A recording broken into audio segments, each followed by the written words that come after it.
नमस्कार साथियों।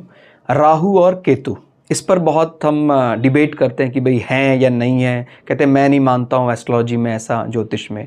तो देखिए, हमने पुराणों में ये कथा तो पढ़ी ही है कि किस प्रकार से राहु का भगवान विष्णु ने उद्धार किया और उसके बाद उसके शरीर दो हिस्से हो गए। राहु और केतु, उनको ग्रह की पदवी मिली।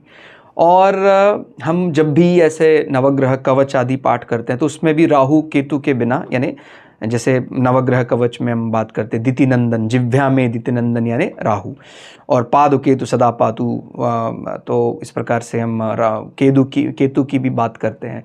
तो यानी हम इनके एग्जिस्टेंस को मना नहीं कर सकते। रही बात, हमारे ग्रंथों में कई जगह इनके बारे में वर्णन मिलता है, कई जगह नहीं भी मिलता है कि भाई हमने ज्योतिषी ग्रंथ में देखा। तो देखिए, हम जिस युग में बात कर रहे हैं उस युग के हिसाब से, जैसे सतयुग की अगर हम बात करें, सतयुग में सत्य का बोलबाला और उसमें प्रधान जो ग्रह थे वो बृहस्पति, सूर्य, सत्यता।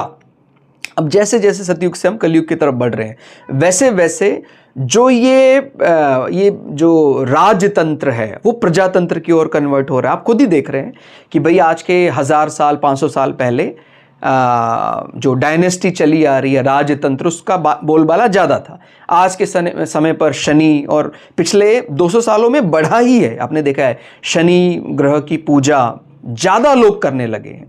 इसीलिए हम बिल्कुल ये बात कहेंगे कि जिस समय पर हम बात कर रहे हैं उस समय पर इनकी मान्यताएं, इनकी जो इम्पोर्टेंस है ज़्यादा गिनी जाएंगी।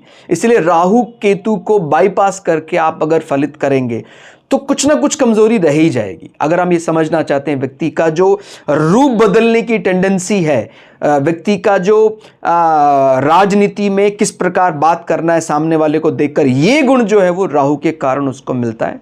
और कई लोग ऐसा भी कह देते हैं भाई मैं केतु को नहीं मानता हूँ, मैं केतु की दृष्टि नहीं मानता हूँ।